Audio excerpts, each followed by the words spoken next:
Resolution of vector में vector को resolve कर लिया भाई। मान लीजिए कोई वेक्टर ए लिखा है, हॉरिजॉन्टल के साथ थीटा एंगल बना रहा है, तो इसका हॉरिजॉन्टल कंपोनेंट क्या होगा, ax इक्वल टू क्या लिखेंगे आप, a cos थीटा, और ay इक्वल टू क्या लिखेंगे आप, a sin थीटा। ये ठीक है ना। अब वेक्टर ए लिखना होगा, क्या लिखेंगे आप, vector A equal to a cos theta I cap plus a sin theta J cap, यही होगा ना भाई। अरे बेटा ये रेजोल्यूशन ऑफ वेक्टर है, ठीक है। हाँ 2D में किए ही आ गया। अब मान लीजिए एक से ज्यादा रिजोल्यूशन ऑफ वेक्टर सीख लीजिए। अगर एक से ज्यादा मान लीजिए एक फोर्स है भाई, कितने न्यूटन का फोर्स है, मान लेते हैं 5 न्यूटन का फोर्स है, और ये 30 डिग्री एंगल पे लग रहा है, ठीक है भाई, एक बॉडी पे। एक्स एक्सिस के लॉन्ग ऑलरेडी एक फोर्स लग रहा था F2, जिसका मैग्नीट्यूड कितना था भैया, 6 न्यूटन, और वाई एक्सिस को लॉन्ग एक ऑलरेडी फोर्स लग रहा था F3, जिसका मैग्नीट्यूड था 10 न्यूटन। तो नेट फोर्स इस बॉडी पे कितना लग रहा है जरा बताना। नेट फोर्स इस बॉडी पे क्या लग रहा है ये बताओ। एफ नेट, नेट फोर्स कैसे निकालोगे आप, नेट फोर्स कितना निकल रहा है, नेट फोर्स आप कैसे निकालोगे। इस बॉडी पे एक दो फोर्स लग रहे हैं भाई पहले से, एक लग रहा है इधर इस डायरेक्शन में, एक नॉर्थ डायरेक्शन में, एक क्या है 30 डिग्री एंगल पे लग रहा है। तो इस बॉडी पे नेट फोर्स क्या लग रहा है, अगर बॉडी हमारी ओरिजिन पे है, तो बॉडी आपकी अगर ओरिजिन पे है तो नेट फोर्स इस पे क्या लग रहा है बताइए जरा। नेट फोर्स कैसे निकलेगा भाई बताओ, जल्दी से करो फटाफट। Net force acting on the body कैसे निकालेंगे भाई, पहले इसको रिजॉल्व करेंगे, रिजॉल्व करेंगे इसके कंपोनेंट में। इस वाले फोर्स का हॉरिजॉन्टल कंपोनेंट क्या आएगा भाई बताओ जरा, 5 cos 30, cos 30 की वैल्यू कितनी होगी, √3/। फिर इसका वर्टिकल कंपोनेंट क्या आएगा, इसका वर्टिकल कंपोनेंट क्या आएगा भाई, ये F1x है, ये F1x है। F1y क्या आएगा जरा बताना, 5 और sin 30, sin 30 वैल्यू कितनी होती है भाई, तो 5/2 न्यूटन आएगा ये 5√3/2 न्यूटन आएगा। अब जरा दिख रहा, एक्स एक्सिस के लॉन्ग ऑलरेडी एक फोर्स लग रहा था कितने न्यूटन का, तो जरा एक्स एक्सिस के लॉन्ग नेट फोर्स कितना हो जाएगा फिर, अगर मैं एफ एक्स निकालूं तो कितना आएगा, इन दोनों को ऐड करेंगे क्या भाई, 6 न्यूटन पहले से लग रहा था, ये कितना आ गया 5√3/2, इतनी न्यूटन का फोर्स होगा। कौन से एक्सिस के लॉन्ग भैया, एक्स एक्सिस के लॉन्ग। वाई एक्सिस के लॉन्ग नेट फोर्स क्या हो जाएगा जरा बताना, एफ वाई की अगर मैं बात करूं तो टोटल फोर्स कितना हो जाएगा, ये 10 न्यूटन का है, ये कितना है भैया 5/2 न्यूटन का है, इसको ऐड कर लेंगे कितना आएगा 25/2 न्यूटन। टोटल जो फोर्स हो गया वाई एक्सिस कितना हो गया 25/2 न्यूटन। अब हम लिखें अगर इसको वेक्टर फॉर्म में, एफ नेट इक्वल टू क्या होगा, वेक्टर फॉर्म में लिखेंगे तो क्या आएगा 6 + 5√3/2 आई कैफ प्लस क्या लिखिएगा 25/2 जे कैफ, ये वेक्टर फॉर्म में हो गया। अगर मुझे मैग्नीट्यूड लिखना है तो हम क्या करें, इसका मॉड ले लें, मैग्नीट्यूड लिखना है तो क्या ले लें इसका मॉड। जब मॉड लेंगे तो क्या लिखिएगा बताइए, मॉड ऑफ एफ नेट क्या होगा भाई, कैसे निकालते हैं मैग्नीट्यूड, आई कैप के कोफिशिएंट का स्क्वायर प्लस जे कैप के कोफिशिएंट का स्क्वायर, इसका स्क्वायर करेंगे क्या होगा ये 6 + 5√3/2 का होल स्क्वायर प्लस 25/2 स्क्वायर। कर लेंगे सॉल्व इसे, जो आ जाएगा इतना फोर्स लग रहा है। जल्दी से कर लो फटाफट, चलो आगे बढ़ते हैं फिर। चलिए नेक्स्ट, इसको सीखना बहुत जरूरी है भैया, नहीं तो फ्रिक्शन लॉज ऑफ मोशन में बहुत दिक्कत आने वाली है। लेवल वाले क्वेश्चन आपसे नहीं बनेंगे।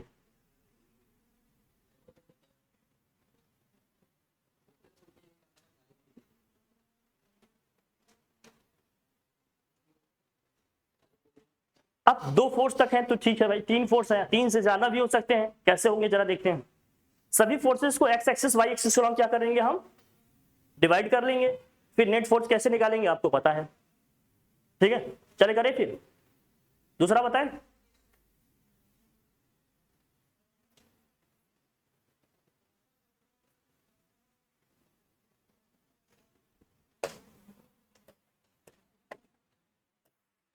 अच्छा, मान लीजिए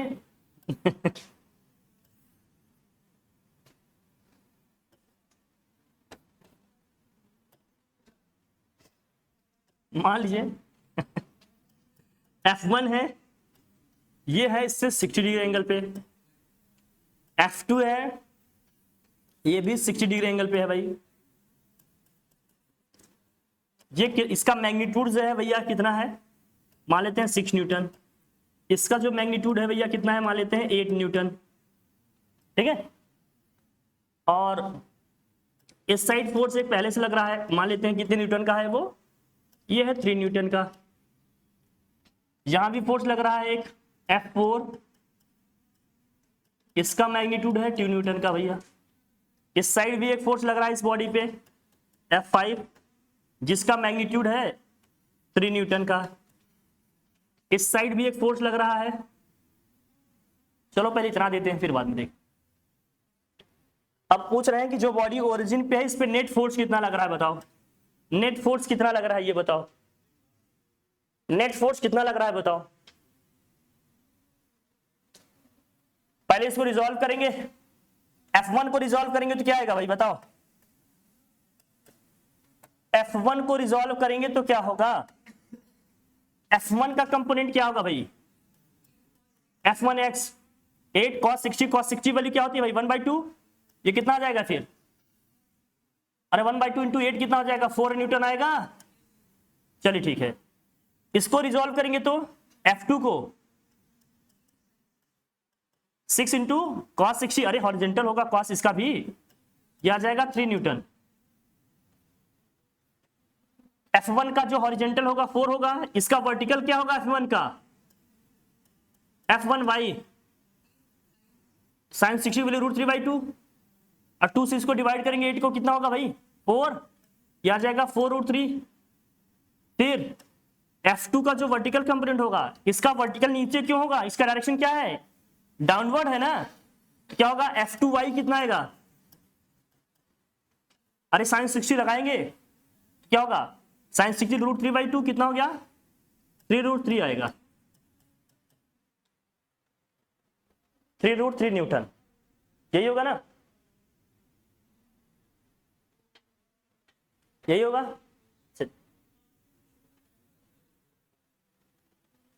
इसका मतलब टोटल फोर्स को हमने एक्स एक्सिस और वाई एक्सिस को हम लिखने हैं, जरा देखना यहाँ, ये 3 न्यूटन 3√3 न्यूटन, ये क्या है 3 न्यूटन, टोटल कितना हो जाएगा, ये इस डायरेक्शन में है, दोनों सेम डायरेक्शन में है तो ये दोनों तो ऐड हो जाएंगे। ये 3 न्यूटन का नीचे लग रहा है और ये 3√3 न्यूटन आया, ऐड करेंगे कितना आएगा 3√3 + 3 आएगा, इतना न्यूटन का फोर्स नीचे लग रहा है।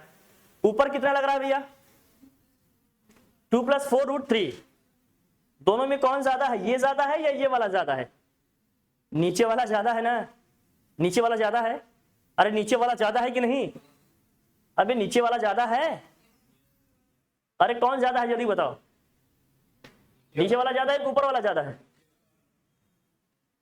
ना ज्यादा।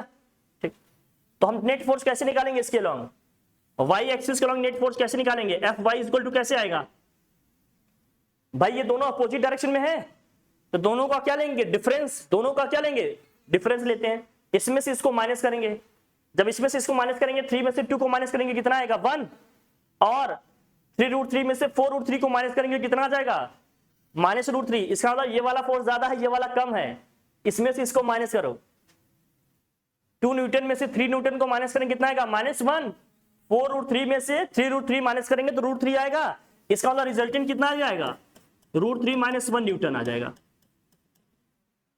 लेकिन कौन से डायरेक्शन में है ये, अपवर्ड, कौन से डायरेक्शन में है भैया अपवर्ड डायरेक्शन में, क्योंकि उसका मैग्नीट्यूड ज्यादा रहा है ना, और एक्स एक्सिस का तो सब इधर ही है भाई, एक्स एक्सिस का लॉन्ग कितना हो जाएगा जरा बताना, एक्स एक्सिस लॉन्ग कितना हो जाएगा, अरे 3 न्यूटन ये पहले से था, और कितने आए 4 न्यूटन का आया, एक और 3 न्यूटन का आया, टोटल कितना हो गया 10 न्यूटन हो गया क्या, अरे 3 3 6 और 4 कितना हो जाएगा 10 न्यूटन का होगा।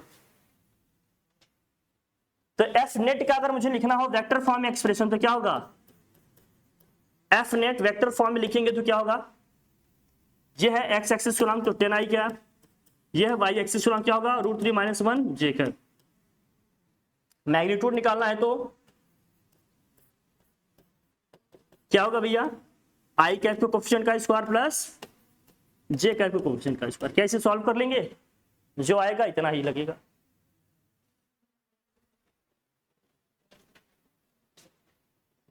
जैसे इसमें कभी कभी डायरेक्शन भी पूछ लेते हैं कि बताओ डायरेक्शन क्या होगा फोर्स का, जो नेट फोर्स आया उसका डायरेक्शन क्या होगा। हाँ, जिसका मैग्नीट्यूड ज्यादा नहीं, यहाँ देखो अगर दोनों कंपोनेंट आएंगे तो कैसे बताओगे कि नेट फोर्स का डायरेक्शन क्या होगा, ये समझना। मैं बताता हूं आपको, अगर नेट फोर्स का मुझे डायरेक्शन बताना हो, क्या बताना होगा, डायरेक्शन। डायरेक्शन अगर मुझे बताना होगा तो कैसे बताएंगे, समझ लो इसको। जो भी है फिजिकल क्वांटिटी, मान लीजिए फोर्स ही है तो फोर्स को देख लेंगे। मान लीजिए फोर्स लिख रहे हैं F net is equal to क्या है भाई, हम लिख रहे हैं इसको एफ एक्स आई कैप, और यहाँ क्या लिख रहे हैं भाई एफ वाई जे कैप। कोई भी फिजिकल क्वांटिटी हो, जरूरी नहीं है फोर्स ही है। अगर मुझे इसका डायरेक्शन लिखना होगा तो हमें लिखना होगा क्या, थीटा क्या होगा वो tan inverse F Y upon क्या होगा F X, tan inverse F Y upon क्या होगा एफ एक्स। मतलब जो जे कैप का कोफिशिएंट होगा उससे किससे डिवाइड करेंगे भैया, आई कैप के कोफिशिएंट से, और tan इनवर्स साथ में लिखेंगे। ये होगा डायरेक्शन। डायरेक्शन का मतलब एंगल बताना है। क्या बताना है, ये एंगल किसके साथ होता है, एक्स एक्सिस के साथ, मतलब फोर्स के हॉरिजॉन्टल कंपोनेंट के साथ है। ये फोर्स के कौन से कंपोनेंट के साथ है, ये हॉरिजॉन्टल कंपोनेंट के साथ है। ठीक है, जैसे इस केस में मुझे डायरेक्शन लिखना होगा तो क्या होगा, थीटा इज इक्वल टू क्या होगा बताइए, थीटा इज इक्वल टू क्या होगा tan इनवर्स, क्या लिखना होता √3 - 1 अपॉन क्या होता 10। ये है थीटा हमारा। जे कैप का जो कोफिशिएंट है उसको न्यूमरेटर में लिखेंगे, आई कैप का जो कोफिशिएंट है उसको डिनोमिनेटर में लिखेंगे, tan इनवर्स के साथ लिख देंगे। ये हमारा क्या होगा, थीटा होगा, एंगल होगा। हमेशा ध्यान में रखना, हमेशा। कोई दिक्कत नहीं। हाँ हाँ, कर दी वही बात। हमने कहा था फिजिक्स में थीटा आपको क्या बताएगा। हाँ,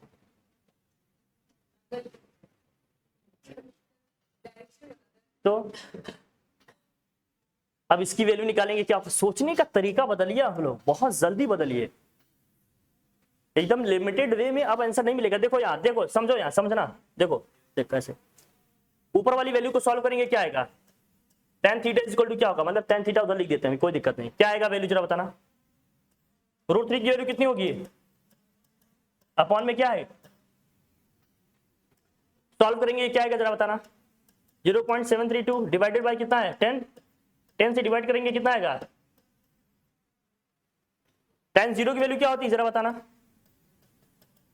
tan 30 की वैल्यू कितनी होती है 1/√3, 1/√3 का मतलब कितना हो गया, अगर इसको रेशनलाइज करें तो कितना आएगा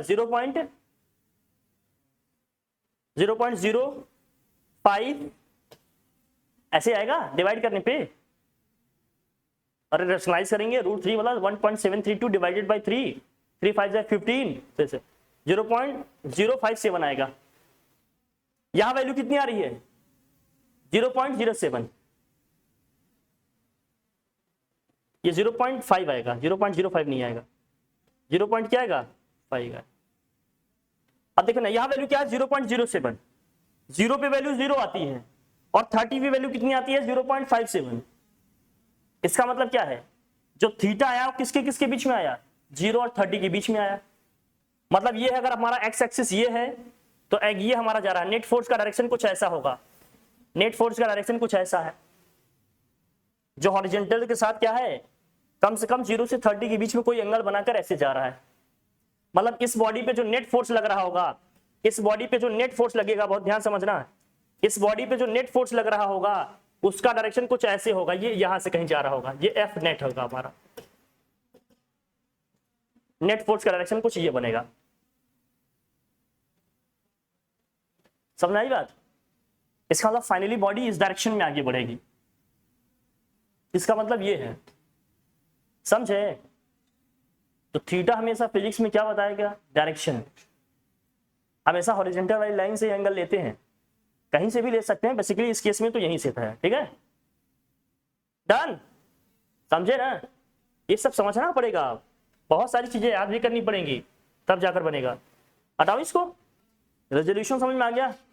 एक से ज्यादा कंपोनेंट दिए होंगे तो कर लोगे, कोई दिक्कत।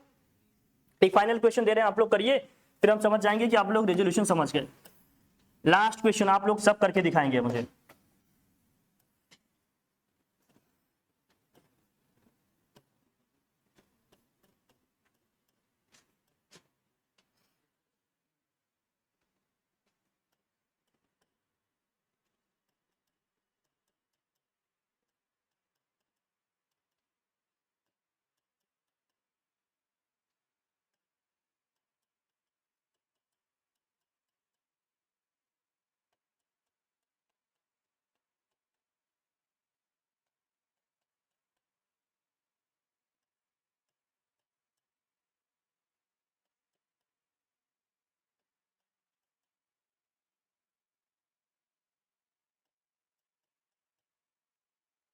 बॉडी हमारी ओरिजिन पे है, बताओ नेट फोर्स क्या लग रहा है, नेट फोर्स कितना लग रहा है, उसको वेक्टर फॉर्म में बताओ पहले आप, फिर नेट फोर्स का मैग्नीट्यूड बताओ, और साथ ही साथ इसका डायरेक्शन बताओ कि कहाँ लग रहा है, कितने एंगल पे लग रहा है। जल्दी से करो फटाफट, चलो बताओ। बॉडी हमारी ओरिजिन पे, फटाफट करिए सब लोग, तो हम समझे कि रिजोल्यूशन ऑफ वेक्टर। इसको रिजॉल्व नहीं कर पा रहे हो, इसको हॉरिजॉन्टल कंपोनेंट क्या होगा बताओ। f1x कितना होगा, 8 cos 60, cos 60 की वैल्यू कितनी होगी भैया, ये हो जाएगा 4 न्यूटन। फिर इसका वर्टिकल कंपोनेंट क्या होगा भाई, f1y कितना आएगा भाई, sin 60 होगा, ये हो जाएगा 4√3 आएगा। चलिए 6 न्यूटन तो वही है भाई, बाकी सब तो है, ठीक है। इसको रिजॉल्व करेंगे तो इसी डायरेक्शन में क्या आएगा अपना, इसी डायरेक्शन में आएगा आपका f5y, f5x आएगा ना, इसका हॉरिजॉन्टल कंपोनेंट f5y कितना आएगा भाई बताओ, cos 30 लेंगे ना यार, तो आ जाएगा 3√3, और इसका वर्टिकल कंपोनेंट ये आएगा, sin 30 वैल्यू कितनी होती है, तो 1/2 होता है, आ जाएगा 3 न्यूटन। तो एक्स एक्सिस को नेट फोर्स क्या लग रहा है, इधर कितना है भैया 6 4 10, यहां कितना है 3, कितना आ जाएगा ये 7 न्यूटन का आ जाएगा। एक्स एक्सिस को भैया 6 4 10 हुआ, इस साइड में कितना है 3 है, तो कितना आ जाएगा 7 न्यूटन एक्स एक्सिस के लॉन्ग। और वाई एक्सिस के लॉन्ग देखो, इधर सिर्फ 3 है, उधर कितना है 3√3 प्लस 4√3, 7√3 प्लस 6, तो 6 में से 3 को माइनस करेंगे कितना आएगा 3 प्लस कितना आ जाएगा 7√3, ये वाई एक्सिस के लॉन्ग है। एफ नेट लिखेंगे तो क्या आएगा, एफ नेट कितना हो गया भैया, एक्स एक्सिस के लॉन्ग जो है उसके साथ लिखेंगे आई कैप, वाई एक्सिस के लॉन्ग जो है उसके साथ क्या लिखेंगे भाई जे कैप लिखेंगे। नेट फोर्स का मैग्नीट्यूड निकालना है तो रूट में 7 का स्क्वायर 3 + 7√3 का स्क्वायर, फिर क्या है भाई, अगर थीटा बतानी है तो tan इनवर्स क्या होगा 3 + 7√3 दिस होल अपॉन क्या हो गया भाई, सारी चीजें निकल के आ गई। वेक्टर फॉर्म में भी लिख लिए इसको, और ये वेक्टर फॉर्म में भी हो गया, और डायरेक्शन भी होगा, थीटा भी होगा, तीनों चीजें निकल के आ गई। समझ में आ गया, ठीक। अब इसमें है रेजोल्यूशन ऑफ वेक्टर, समझ लिए हम हर तरह से आगे, ठीक है, रिजॉल्व कर लेंगे ना। क्या क्या, हाँ बेटा ये वाई एक्सिस के पॉजिटिव डायरेक्शन में कितना फोर्स लग रहा है? 6 न्यूटन, 3√3 न्यूटन और कितना लग रहा है? 4√3 न्यूटन। टोटल सम करो कितना हो गया? 7√3 प्लस 6 हो गया। ये अपवर्ड डायरेक्शन में है। डाउनवर्ड डायरेक्शन में कितना है? 3। ये 3 अपोजिट डायरेक्शन में है तो माइनस कर देंगे, सब्ट्रैक्ट किए उतने, तो 6 में से 3 को माइनस करेंगे तो 3 ही बचेगा ना। और क्या बचा यहाँ? 7√3 भी लिखिए प्लस करके। अरे डिफरेंस ही तो ले रहे हैं, अपोजिट डायरेक्शन में है तो बस इधर ज्यादा है, ज्यादा में से कम को माइनस कर रहे हैं, यही तो किया जा रहा है बार बार। बड़ी सिंपल सी बात है, कैलकुलेशन वगैरह फटाफट करना सीखो ये सब, अब ट्रेंड हो जाओ, ठीक है। आया कि नहीं? आ गया? प्रैक्टिस।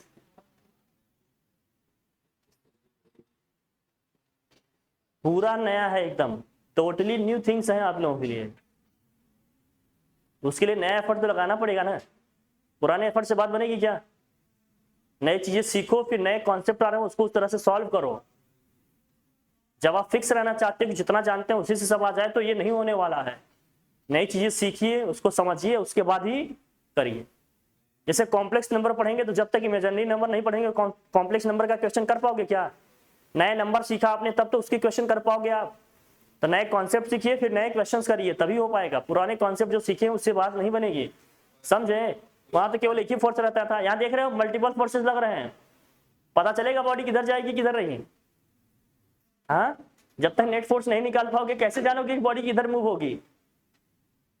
अब इसमें पूछ लेगा कि बॉडी विल डिस्प्लेस और नॉट,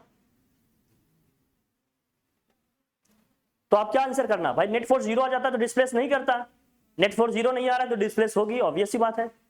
अब पूछेगा किस डायरेक्शन में डिस्प्लेस हो रही, तो डायरेक्शन हम बता देंगे भैया इतने एंगल से डिस्प्लेस होगी। समझ में आ रही कि नहीं बात? क्वेश्चन ऐसे पूछे जाएंगे।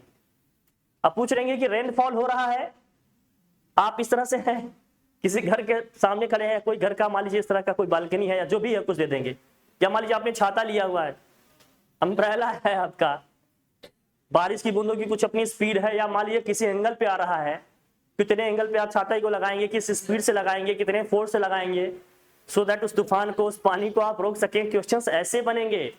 अब ये सब कार वाला नहीं होगा, 5 न्यूटन का फोर्स लगा दिए, बताओ कार कितनी आगे जाएगी, ये सब क्वेश्चंस नहीं मिलेंगे। लॉलीपॉप मिलेंगे वही 2 फार्मूले लगाने के लिए, बाकी लॉजिकल चीजें मिलेंगी। थोड़ा सा सोचने समझने की हैबिट डालो, नहीं तो स्ट्रेट फॉरवर्ड करना पड़ेगा, कोई मतलब नहीं है। फिर हटाए से जो बता रहा हूं इसको सीखो, बहुत यूनिक चीजें हैं, समझ रहे हो ना? तभी जाकर क्वेश्चंस बनेंगे। अब एफर्ट्स नहीं लगाओगे तो फिर टीचर कब तक एफर्ट लगाएगा? समझ रहे हो ना? इसीलिए मैक्सिमम टीचर क्या करते हैं, फिर उसको ऐसे ही हटा देते हैं। क्या मतलब है, बाद में माथामारी करेंगे, इससे अच्छा ये क्या करें, स्किप कर देते हैं, यही जी बता के बस निकल जाते हैं, लड़का क्या जानेगा। लेकिन हम ऐसा नहीं करेंगे, हम सब बताएंगे, लेकिन तुम लोग एफर्ट लगाओगे तभी मजा आएगा। हाँ हाँ, स्कूल में नहीं पढ़ते थे?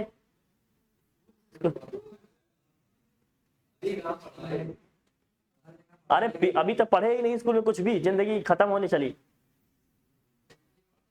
तब स्किप करते हैं कि नहीं? 1-2 बताए फिर आगे बढ़ जाते हैं कि नहीं? 2-4 बता के ऐसे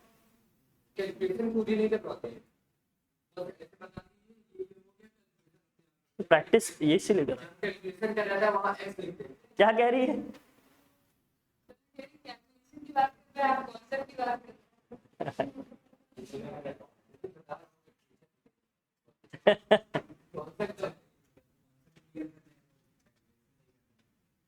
देखिए कैलकुलेशन आपके डोमेन का है, उसको आपको प्रैक्टिस करके इंप्रूव करना पड़ेगा, समझ रहे हो नहीं?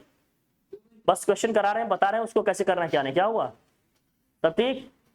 चलिए लिखो प्रोडक्ट ऑफ 2 वेक्टर्स, लिखिए प्रोडक्ट ऑफ 2 वेक्टर्स। हाँ हाँ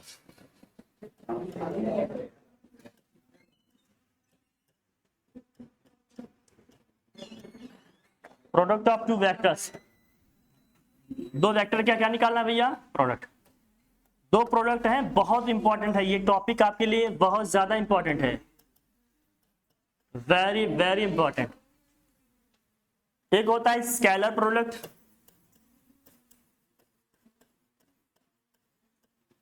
हाँ बेटा वाह, सही कह रहा है। इसी को बोलते हैं डॉट प्रोडक्ट।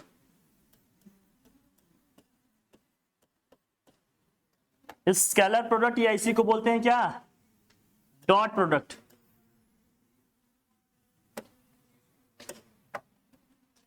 एक होता है क्या भैया, वेक्टर प्रोडक्ट और क्रॉस प्रोडक्ट।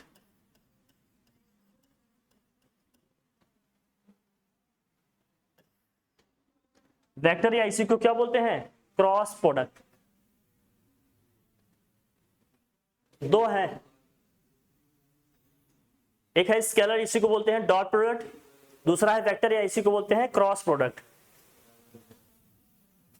अब मान लेते हैं दो वेक्टर हैं, दो वेक्टर है आपका ये मान लेते हैं वेक्टर ए है, ये क्या है भाई, वेक्टर बी। इनके बीच का एंगल क्या है भैया, थीटा। तो vector A dot vector B, इसको डॉट बोलते हैं, इनटू ना बोल देना, फिजिक्स में इसको डॉट बोलते हैं। Vector A dot vector B is equal to होता है mod of vector A mod of vector B, यहां होता है कॉस थीटा। कहीं कहीं ऐसे ही लिखा हुआ मिल जाएगा, ए बी कॉस थीटा। सिर्फ ए बी लिख देगा, इसका मतलब क्या है, सिर्फ ए और बी लिख दिया, इसका मतलब क्या है, ए और बी का मैग्नीट्यूड है। ए और बी का क्या है, ये मैग्नीट्यूड है। वेक्टर ए बी था, सिर्फ ए और बी लिख दिया, इसका मतलब वेक्टर ए का मैग्नीट्यूड दिया है, वेक्टर बी का मैग्नीट्यूड दिया है। ये मैग्नीट्यूड लिखा हुआ है, किसका लिखा है, वेक्टर ए और वेक्टर बी का। और मान लेते हैं क्रॉस प्रोडक्ट की बात करते हैं, अभी एक एक करके डिस्कस करेंगे इनको, पहले एक नॉर्मल लिख लेते हैं फॉर्मूला। जब वेक्टर या क्रॉस प्रोडक्ट की बात करेंगे तो इसमें होता है vector A cross vector B, vector A cross vector B is equal to होता है mod of vector A mod of vector B, यहां होता है साइन थीटा, और यहां क्या होता है भाई, N cap. Vector A mod of vector A mod of vector B sine theta N cap. N cap है यूनिट नॉर्मल वेक्टर। ये मान लेते हैं वेक्टर ए है, ये वेक्टर बी है, ये एंगल थीटा है, तो जो यूनिट नॉर्मल वेक्टर होगा उसका डायरेक्शन क्या होगा, इन दोनों वेक्टर के परपेंडिकुलर होगा। ये एन कैप है, एन का डायरेक्शन ऐसा होगा कुछ, वेक्टर ए के परपेंडिकुलर होगा, वेक्टर बी के भी क्या होगा, वो परपेंडिकुलर होगा। इसलिए एन कैप को बोलते हैं क्या, यूनिट नॉर्मल वेक्टर। इसको क्या बोलते हैं भैया, unit normal vector.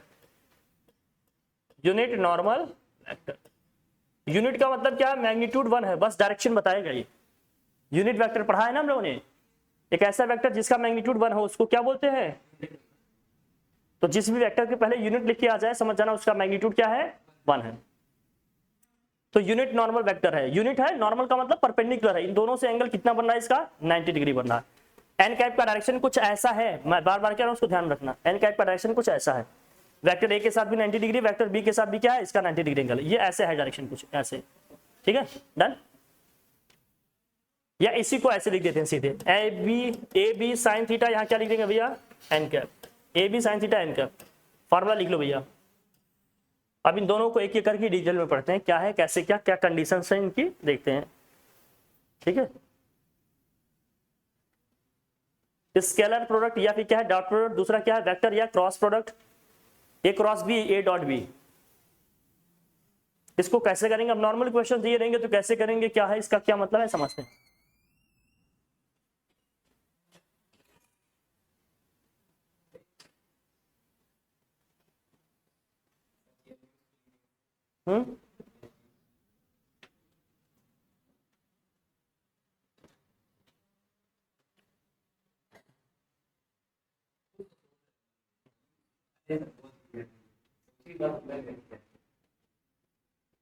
Star 11th में पहुंच गए तुम लोग, मैं बार बार कह दूं, तुम जिस तरह से पढ़ रहे हो या जो भी कर रहे हो, अगर मैं मुस्कुरा रहा हूं तुम 2 साल बाद कहोगे सर उस मुस्कुराहट का राज बताती तो मैं सुधर जाता। बर्बाद हो जाओगे, नहीं हो जाओगे तो उनसे पूछना जो 1-2 साल पढ़ के अभी निकले हैं। मैं बोलूंगा नहीं, 1-2 बार सिर्फ बोलूंगा, इससे ज्यादा नहीं। अब मैंने अपनी फितरत बदल दी है, समझाएंगे सिर्फ 1-2 बार, समझ गए ठीक है, अदरवाइज मैं बस शांति से अपना काम करूंगा, पढ़ा दूंगा आपको, करते रहेंगे, मुस्कुराते रहेंगे, बस रिस्क नहीं लेंगे, ठीक। जब अगर सुधरने वाले होंगे तो 1-2 बार बोलेंगे तभी सुधर जाएंगे, नहीं सुधरने वाले होंगे तो कितनी भी बार बोलूंगा नहीं सुधरेंगे आप। मेरा काम आपको सही बताना है, सही पढ़ाना है, मानेंगे तो भी ठीक है, नहीं मानेंगे तो भी ठीक है, क्योंकि जो भी आप करेंगे रिजल्ट आपको ही मिलना है, समझ रहे हो ना। बस 50 मिनट की क्लास में आपको 3 बार टॉयलेट जाना पड़ता है, 2 बार पानी पीना पड़ता है, अरे हर चीज आपको मैं बता रहा हूं, टोटल जितनी भी चीजें हैं सब आपके लिए नई हैं। एक भी चीज मिस करने का मतलब समझते हो बहुत कुछ मिस हो जाएगा, ठीक है। आगे बढ़ते हैं भैया, पढ़ते हैं, हेडिंग करो स्केलर प्रोडक्ट या फिर डॉट प्रोडक्ट। हेडिंग करिए क्या, स्केलर या फिर डॉट प्रोडक्ट। स्केलर या फिर क्या है भैया, डॉट प्रोडक्ट।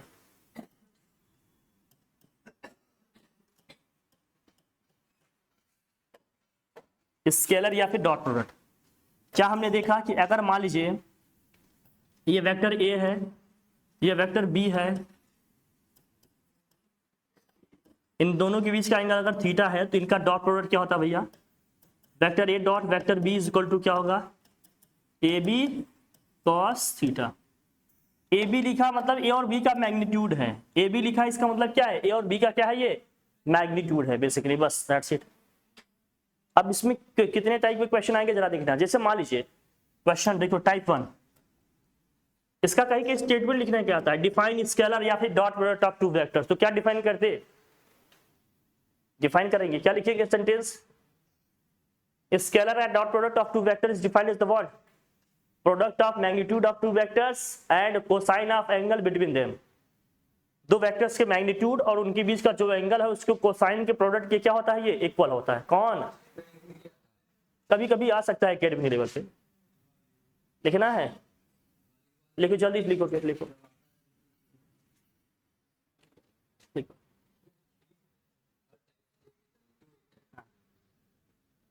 स्केलर और dot product of two vector is defined as, scalar और dot product of two vector is defined as, हाँ स्केलर और dot product of two vector is defined as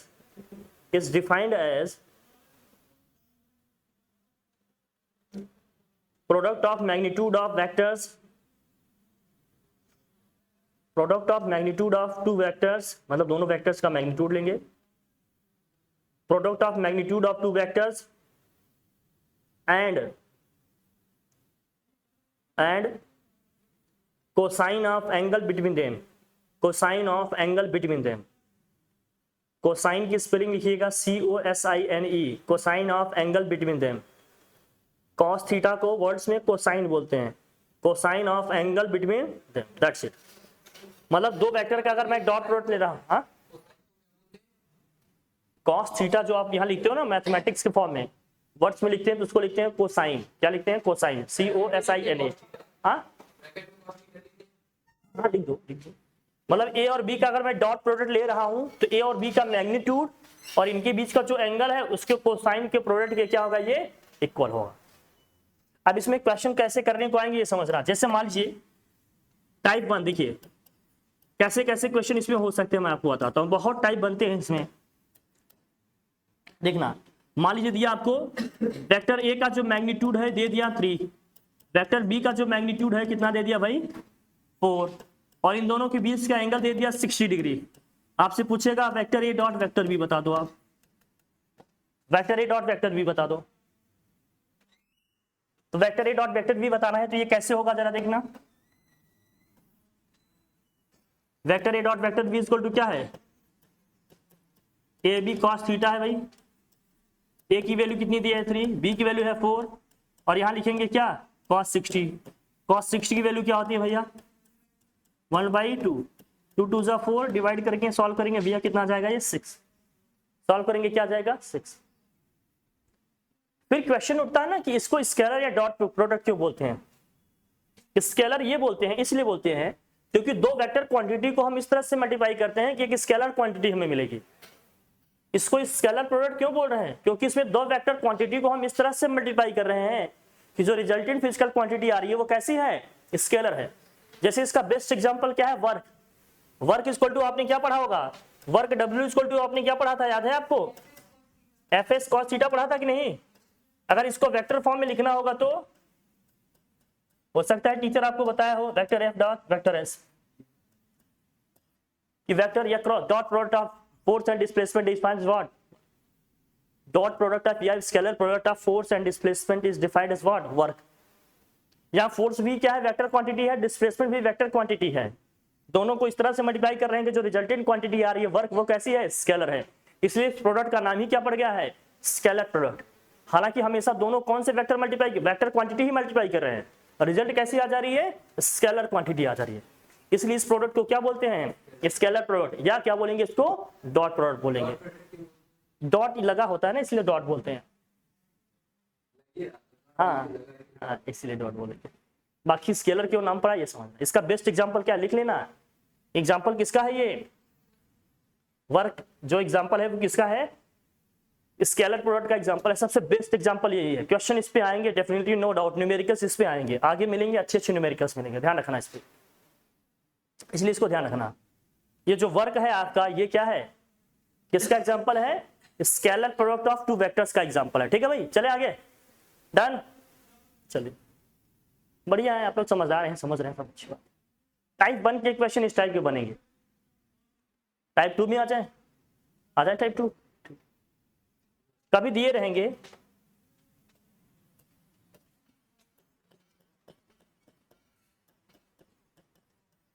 कभी दिया रहेगा vector A dot vector B is equal to में मान लीजिए दिया है आपको 10 और A इज इक्वल टू दिया है 5, B इज इक्वल टू दिया है 2। इसका क्या मतलब है? A लिखे B लिखे, इसका मतलब A और B के मैग्नीट्यूड दिए हैं, वो इक्वल टू में दिया है 10। पूछ रहे हैं आपसे थीटा बताओ कितना होगा, दोनों वेक्टर के बीच का एंगल कितना होगा? दोनों वेक्टर के बीच का एंगल कितना होगा बताओ जरा। तो क्या कीजिएगा, निकल जाएगा। सिंस हम जानते हैं vector A dot vector B equal to क्या होता है भाई? AB cos थीटा होता है। A इंटू B कितना है? 10 है। A कितना है? 5 है। B कितना है? 2 है। यहाँ cos थीटा सॉल्व करेंगे क्या आएगा? ये 10 से 10 कैंसिल हो जाएगा। cos थीटा इक्वल टू क्या हो गया? 1। cos कितने की वैल्यू 1 होती है?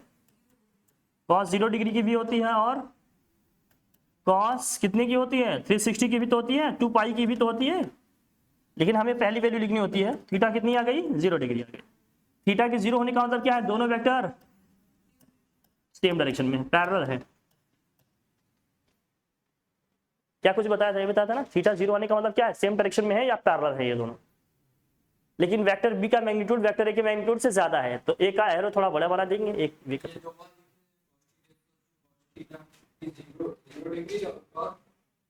0 2 पाई दोनों की वैल्यू 0 ही होती है ना, 1 होती है। सॉरी, cos 0 डिग्री भी 1 होती है, cos 2 पाई की वैल्यू भी क्या होती है? 1 होती है। तो वहां से 1 लिख देंगे इसको। ये सब समझना पड़ेगा आपको, तब जाकर कहीं बात बनेगी। ये टाइप 2 है, इजी क्वेश्चन है। कहीं थोड़ा सा अगर टफनेस बढ़ाना चाहेगा तो कैसे होगा? हेडिंग करिए dot product of unit normal vectors. Heading करिए dot product of unit normal vectors. Dot product of unit normal vectors.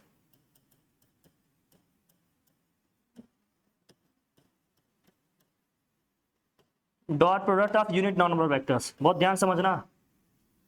Unit normal vector आपको याद है क्या थे? यूनिट नॉर्मल वेक्टर्स आई कैप, जे कैप और इनके बीच का एंगल क्या था भाई?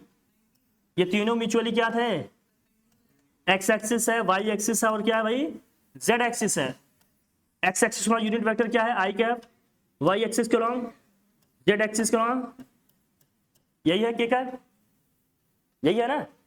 अब जरा मुझे बताना, अगर मैं आई कैप डॉट आई कैप लिख रहा हूं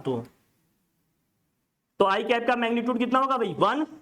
आई कैप का मैग्नीट्यूड 1। अरे कैप लगा है मतलब मैग्नीट्यूड कितना होगा? 1। और यहां लिखते हैं cos थीटा, आई का आई के साथ ही एंगल कितना बनेगा 0। अरे एक्स एक्सिस का एक्स एक्सिस के साथ ही एंगल क्या बनेगा 0 डिग्री। cos 0 की वैल्यू कितनी होती है 1, रिजल्ट कितना आ जाएगा।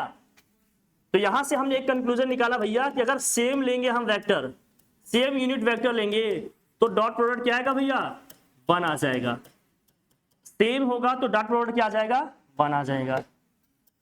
सेम होंगे यूनिट वेक्टर तो डॉट प्रोडक्ट क्या आ जाएगा 1 आ जाएगा। क्यों आ जाएगा 1 समझ में आया, क्योंकि इनके साथ एंगल 0 होगा, cos 0 की वैल्यू 1 और इनका मैग्नीट्यूड 1 होगा तो 1 इंटू 1 इंटू 1 क्या आएगा 1 ही आ जाएगा। समझ में आई बात, ठीक है। फिर दूसरा, अगर डिफरेंट होंगे तो जरा समझते हैं। अगर ये डिफरेंट हो गए तो आई डॉट जे हमने कर दिया तो भाई मैग्नीट्यूड तो 1 1 होगा, लेकिन क्या आ जाएगा cos 90, आई कैप का जे कैप के साथ एंगल कितने डिग्री का है और cos 90 वैल्यू 0, तो रिजल्ट पूरा क्या हो जाएगा 0। इसका मतलब अगर ये डिफरेंट हो गए, अगर ये डिफरेंट हो गए तो रिजल्ट क्या आ जाएगा 0। आई का जे के साथ, जे का के साथ, चाहे जिससे भी करेंगे रिजल्ट हमेशा क्या आ जाएगा 0। अगर ये डिफरेंट हो गए तो प्रोडक्ट क्या आ जाएगा 0। सेम रहेंगे तो रिजल्ट 1 आएगा, डिफरेंट रहेंगे तो प्रोडक्ट क्या आएगा 0। क्या ये बात समझ में आ गई। अगर ये सेम रहेंगे तो रिजल्ट 1 आएगा इनका प्रोडक्ट डॉट प्रोडक्ट, डिफरेंट रहेंगे तो रिजल्ट क्या आ जाएगा 0 आ जाएगा। कोई टेंशन, बोलो रिजल्ट यही आएगा, कोई दिक्कत। अब समझने के लिए मैं बता रहा हूं, आप हटाओ, हटाई से।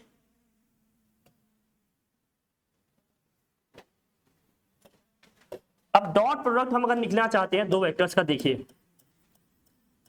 अगर हम डॉट प्रोडक्ट लिखना चाहते हैं दो वेक्टर्स का तो कैसे लिखेंगे, देखिए समझना भाई। Vector A is equal to मान लीजिए लिखा है A1 I cap, A2 J cap, A3 K cap. Vector B is equal to लिखा है B1 आई कैप, B2 जे कैप, B3 के कैप। बहुत ध्यान से देखना आया। अगर vector A dot vector B लिखना चाहता हूं, इनटू करना चाहता हूं, इन दोनों वेक्टर को मल्टीप्लाई करना चाहता हूं, बहुत ध्यान से देखना, तो आप मल्टीप्लाई कैसे करते हैं, पहले पहला कंपोनेंट उठाएंगे, सब में मल्टीप्लाई करेंगे, यही तो करेंगे। जरा देखना, जब मैं फर्स्ट कंपोनेंट को यहां से पिकअप करूंगा, पहले को पहले से करूंगा तो भाई आई कैप 1 हो जाएगा, यहां आएगा A1 B1, आई कैप का आई कैप के साथ करेंगे तो 1 आ जाएगा, तो आ जाएगा A1 B1। लेकिन जब A1 आई कैप को मैं जे कैप के साथ करूंगा तो क्या आ जाएगा 0, आई कैप को के कैप के साथ करेंगे तब भी क्या आएगा 0। इसका मतलब आई कैप को जे और के के साथ मल्टीप्लाई करने की जरूरत है क्या, नहीं।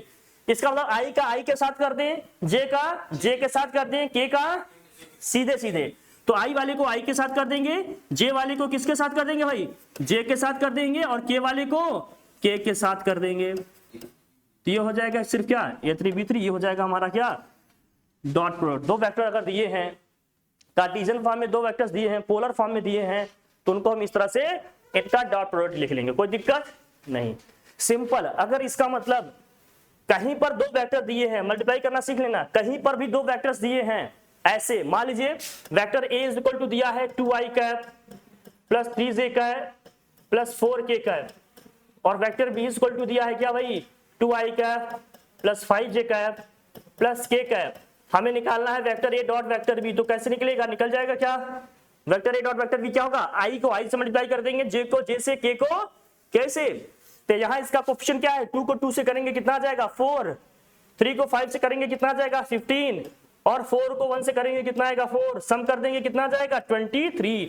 तो vector A dot vector B कितना आ जाएगा 23 आ जाएगा। समझ आई बात, कोई दिक्कत, टफ है क्या, ये इजी है, बहुत इजी है ना, कर लो।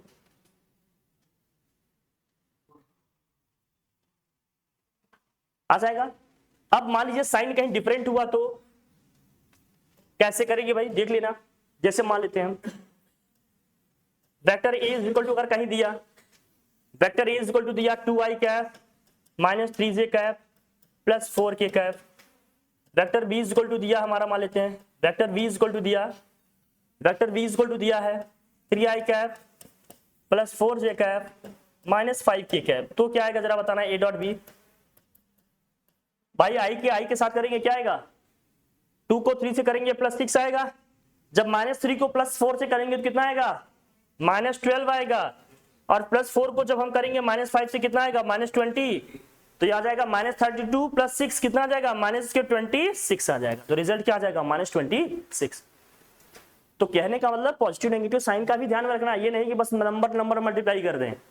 अगर यहाँ नेगेटिव यहाँ पॉजिटिव है तो यहाँ क्या आएगा नेगेटिव, दोनों नेगेटिव होते तो प्रोडक्ट करते क्या जाता पॉजिटिव। क्लियर है ना बात, साइन का भी ध्यान में रखना। ओके, अब कोई टर्म मिस है मान लेते हैं, तो कोई टर्म कहीं पर मिस है ऐसे, तो मान लीजिए वेक्टर ए इक्वल टू लिखा है 2i cap plus 3k cap लिखा है, और वेक्टर बी इक्वल टू कहीं पर लिखा है क्या भाई 3i cap plus 6j cap plus 2k cap लिखा है। हम पूछ रहे हैं आपसे, बताओ vector A dot vector B, तो जहां जो टर्म मिस होगा उसको जीरो मानेंगे। हाँ, जैसे यहाँ जे वाला टर्म नहीं लिखा है, इसका मतलब जी क्या है वहां जीरो है, जे का कोएफिशिएंट क्या है जीरो है। अगर इसको और लिखना होता सीधे तो क्या लिखते 2i cap plus 0j cap plus क्या हो गया 3k कैप। भाई जो टर्म जहां नहीं है वहां क्या मानेंगे, उसको जीरो मानेंगे। नहीं बेटा 1 मानोगे तो जे कैप आ जाएगा ना, जे कैप है ही नहीं इसमें, जब है ही नहीं तो उसको नहीं रखना है तो क्या करेंगे जीरो मानेंगे ना। बोलो क्या लिखेंगे, उसको जीरो रखेंगे, क्या रखेंगे इसको जीरो। अब मल्टीप्लाई करेंगे डॉट बी क्या आएगा जरा बताना, ए डॉट बी क्या आएगा 2 को 3 से करेंगे कितना आ जाएगा भैया 6, यहाँ जे तो है ही नहीं तो कोई मतलब है क्या जीरो। के को के से करेंगे कितना आएगा 3 2 जा 6, सम कर लेंगे कितना आ जाएगा 12। कोई दिक्कत, जहां जो टर्म नहीं होगा उसको क्या मानेंगे जीरो, फिर कर लेंगे। मैं सारी चीजें बता दे रहा हूं एक बार में, ताकि कहीं कोई कंफ्यूजन डाउट ना हो कि बाद में ये आए तो क्या होगा, वो आएगा तो क्या होगा। ठीक है, अब मान लीजिए vector A is equal to लिखा है कहीं 6j cap plus 3k cap, अब vector B is equal to लिखा है भैया केवल और केवल लिखा है 3i कैप, तो ए डॉट बी क्या आएगा जरा बताना, ए डॉट बी क्या आएगा। आई को आई से करते है ही नहीं तो जीरो, जे को जे से करते जे हाँ है ही नहीं, के को के से करते रिजल्ट क्या आ जाएगा भैया, बहुत ध्यान समझना।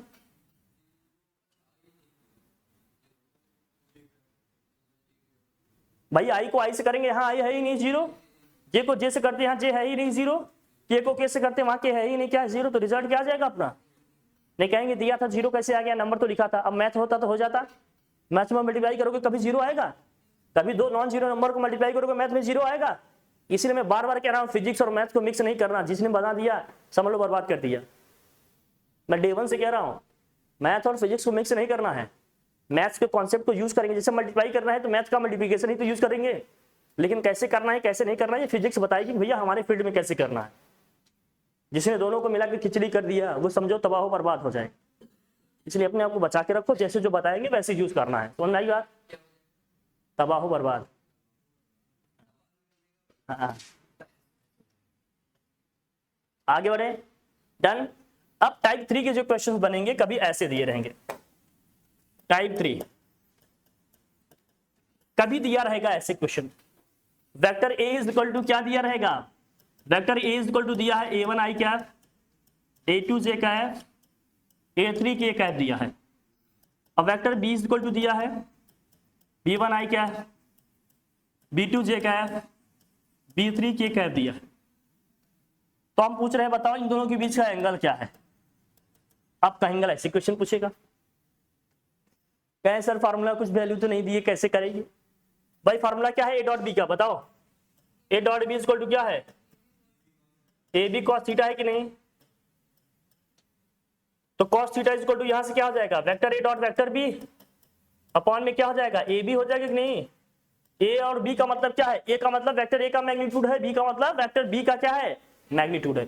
ए डॉट बी क्या आएगा जल्दी से बताओ मुझे, ए डॉट बी क्या आएगा भाई, ए को बी से मल्टीप्लाई करना है, आई कैप को आई कैप से कर लेंगे, जे कैप को जे कैप से कर लेंगे, के कैप को क्या आएगा ये a1 b1 प्लस क्या आएगा a2 b2 प्लस क्या आएगा a3 b3 this whole upon ए का मैग्नीट्यूड क्या होगा, ए का क्या होगा मैग्नीट्यूड, अरे रूट में a1 square plus a2 square plus क्या आएगा भाई a3 का स्क्वायर। वेक्टर बी का मैग्नीट्यूड क्या आएगा बोलो b1 square b2 square plus क्या होगा b3 का। अब ये cos थीटा की वैल्यू है, मुझे सिर्फ थीटा चाहिए, तो थीटा इक्वल टू क्या हो जाएगा cos इनवर्स, और जो वैल्यू है वही से हम क्या कर देंगे कॉपी मार देंगे यहां से। यही हो जाएगा कि नहीं बताइए, बोलिए ना। हाँ बेटा हम इनका मैग्नीट्यूड ले रहे हैं। मैग्नीट्यूड कैसे निकालते थे? रूट में आई कैप के कोफिशिएंट का स्क्वायर प्लस जे कैप के कोफिशिएंट का स्क्वायर प्लस के कैप के कोफिशिएंट का स्क्वायर। पीछे का सब भूले जाते रहो कब है, या तो तुम ही रहोगे या कॉन्सेप्ट है।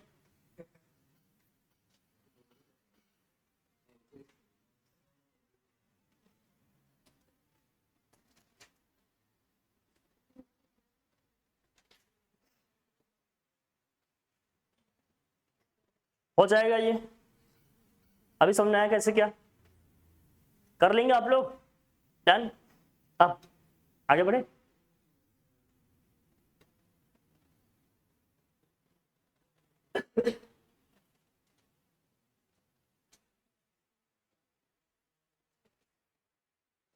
इसीलिए कह रहा हूं समझते रहो लिखते रहो, लेकिन वही है, मैं पूरी कोशिश कर रहा हूं कि आप मेन स्ट्रीम में आ जाओ। जब तक आप खुद को इसमें नहीं लगाएंगे तब तक कुछ भी ढंग से समझ में नहीं आएगा। टाइप कौन सा है ये? 4। अगर दो वेक्टर्स परपेंडिकुलर हो गए, if vector A is perpendicular to vector B, इसका वाला एंगल दोनों के बीच का क्या हो गया? एक रिजल्ट यहां से निकल के आएगा कि ए डॉट बी cos 90 की वैल्यू क्या होगी? ए डॉट बी क्या आएगा? 0। वेक्टर ए वेक्टर बी के परपेंडिकुलर हो गया तो ए डॉट बी क्या आ जाएगा? 0। ए डॉट बी क्या आ जाएगा? 0। क्वेश्चन आता है आपसे, पूछा जाएगा यहां पर, अगर vector A is equal to है, तो ध्यान समझना, vector A is equal to है 2i cap minus 3j cap plus X K cap, और vector B is equal to दिया है आपको 6i कैप प्लस यहां दिया है 4j cap plus 2k cap, और दोनों वेक्टर्स परपेंडिकुलर है, vector A is perpendicular to vector B, then what is the value of X? कौन सा कंडीशन लगाएंगे भाई? कंडीशन क्या लगाएंगे? दोनों का प्रोडक्ट क्या आएगा? 0। अगर दोनों परपेंडिकुलर है तो दोनों का डॉट प्रोडक्ट क्या आएगा? 0। और डॉट प्रोडक्ट कैसे निकलेगा? आई को आई से मल्टीप्लाई करेंगे, जे को जे से करेंगे, के को आई को आई से करेंगे, 2 को 6 से करेंगे, क्या आ जाएगा? 12 प्लस भाई -3 को +4 से करेंगे, क्या आ जाएगा? -12। -12 आएगा भाई बता, और x को 2 से करेंगे 2x = 0 plus 12x -12x cancel, 2x = 0, तो x की वैल्यू क्या आ जाएगी? 0। अरे जरूरी नहीं कि हमेशा 0 ही आए, कुछ अलग भी आ सकता है, ये मत समझना कि 0 आएगा। कंडीशन ये लगाएंगे बस, उसके बाद जो निकलेगा निकल के आ जाएगा। हाँ बस, हाँ जैसे एक क्वेश्चन देता हूं, देखो करो। मान लीजिए दिया है vector a is equal to 2i cap minus j cap plus c K cap दिया है, और vector b is equal to दिया है i cap plus 3j cap, अब मान लीजिए प्लस 3k कैप दिया है। वेक्टर a और वेक्टर b परपेंडिकुलर है भाई, तो बताओ जरा इनके c की वैल्यू क्या आएगी? जरा कैसे निकालेंगे भाई? a dot b equal to क्या होगा भाई? दोनों परपेंडिकुलर है ना, तो vector a dot vector b equal to क्या होगा? 0। तो i को i से करेंगे 2, j को j से करेंगे 3, यहाँ आएगा 3c इक्वल टू क्या हो गया? 0। -1 प्लस 3c इक्वल टू क्या हो गया? 0। तो 3c इक्वल टू क्या हो गया? 1। c की वैल्यू क्या आ जाएगी? 1/, c की वैल्यू क्या आ जाएगी भाई? 1/। कोई दिक्कत है क्या? कॉन्सेप्ट यही यूज करेंगे, वैल्यू कुछ भी निकल के आ सकती, कोई दिक्कत है क्या?